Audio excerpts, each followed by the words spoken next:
Saudara, pekan ini menjadi ruang bagi para terdakwa kasus Verdi Sambo untuk menyampaikan pembelaannya atas tuntutan jaksa di persidangan. Untuk membahas bagaimana peran jaksa di babak akhir sidang kasus Sambo, kita tanyakan langsung kepada Ketua Komisi Kejaksaan, Barita Simanjuntak. Selamat petang Pak Barita, terima kasih untuk waktunya di Kompas Petang.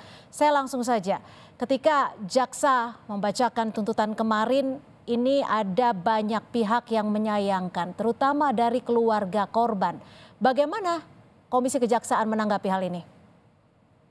Ya, saya kira itu hal yang biasa terjadi dalam peradilan ya. Ada pihak yang pro dan kontra. Jadi kita bisa memahami itu dalam perspektif dinamika proses persidangan.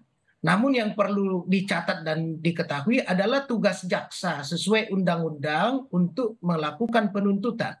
Dan itu sepenuhnya diatur oleh undang-undang, Mbak Cynthia. Dan yang kedua, proses persidangan masih berjalan. Jadi masih akan ada pledoi dan masih akan ada putusan hakim. Jadi dalam hal itu maka segala hal yang misalnya disampaikan oleh beberapa eh, orang masyarakat ya untuk mempersoalkan itu pada pledoi lah itu disampaikan. Mhm. Jadi tugas jaksa memang menuntut harus demikian. Lalu yang kedua, tentu jaksa dalam mengajukan tuntutan itu terikat pada fakta-fakta persidangan, fakta-fakta hukum. Jadi tidak boleh ada perasaan emosi dalam mengajukan tuntutan. Sehingga dengan demikian proses persidangan itu adalah persidangan yang diatur oleh ketentuan peraturan, dijaga, dilindungi, baik juga oleh majelis hakim. Dan inilah yang juga harus diketahui bersama agar persidangan ini dapat mengambil keputusan yang terbaik. Jadi jaksa dalam melakukan penuntutan Ya, itu sebagaimana sudah dijelaskan adalah dasarnya fakta persidangan, fakta hukum. ya. Begitu Mbak Cynthia. Pak Barita, bicara soal fakta persidangan yang menjadi sorotan adalah tuntutan terhadap Putri Chandrawati. Jaksa juga menyebut tidak ada alasan pembenar dan juga tidak ada alasan pemaaf. Apa yang menjadi dasar ketika Putri Chandrawati tidak diberikan tuntutan maksimal hanya 8 tahun? Ya, ini kan sudah menyangkut materi perkara. Jadi saya tidak bisa mengomentari lebih jauh karena itu sepenuhnya adalah kewenangan penuntutan.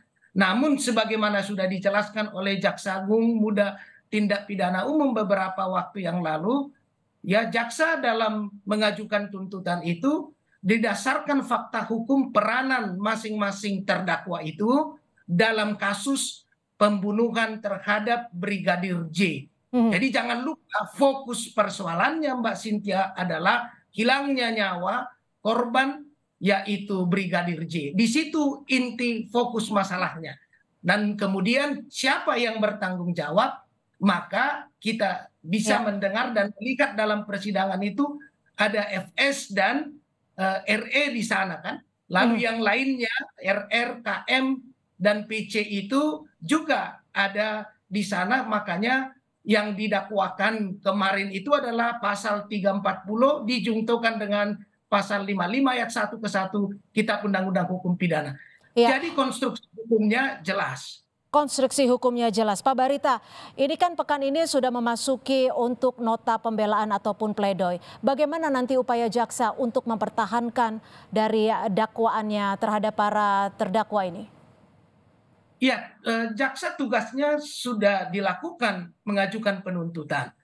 Nah, sekarang tiba giliran para terdakwa itu mengajukan nota pembelaan yang sering kita sebut dengan pledoi. Ya. Hakim nanti akan memberikan pertimbangan, ya putusan, baik yang selama ini ditengarai soal justice kolaborator, soal peranan PC, RR, KM, FS, dan itu semua tentu akan menjadi satu kesatuan yang harus kita lihat secara objektif dalam penanganan perkara ini karena hakimlah yang punya kewenangan dalam mempertimbangkan dan memberikan putusan.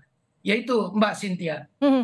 Pak Barita, soal Anda tadi menyinggung soal tuntutan dari Eliezer yang dituntut 12 tahun penjara. Kalau menurut Anda sendiri ini kan masih menuai pro dan kontra nih. Banyak pihak yang menilai tidak terakomodir bagaimana seorang Eliezer yang juga merupakan justice kolaborator. Iya, sebagaimana sudah dijelaskan sebelumnya dan saya kira masyarakat juga mendengar itu bahwa tuntutan terhadap RE itu mengakomodir apa yang disampaikan rekomendasi oleh LPSK. Sebab begitu ketentuan aturannya, Hmm, LPSK menyampaikan rekomendasi, penuntut umum mengakomodir dalam tuntutannya. Jangan oke, lupa, pasal 340 itu ancamannya adalah pidana mati seumur hidup dan penjara paling lama 20 tahun. Dengan ya, rekomendasi LPSK itu penuntut umum sebagaimana sudah dijelaskan akhirnya menuntut 12 tahun. Dibandingkan dengan FS ya, itu jauh sekali ya dari seumur hidup menjadi 12 tahun. oke. Namun sekali lagi soal ini sepenuhnya adalah kewenangan majelis hakim untuk mempertimbangkan dan memberikan putusan terutama soal justice kolaborator. Tugas Oke, jaksa Pak sudah Barita, selesai. singkat Ya. saja, bagaimana Komisi Kejaksaan menanggapi soal suara-suara di luar persidangan terkait dengan dugaan gerakan bawah tanah nanti?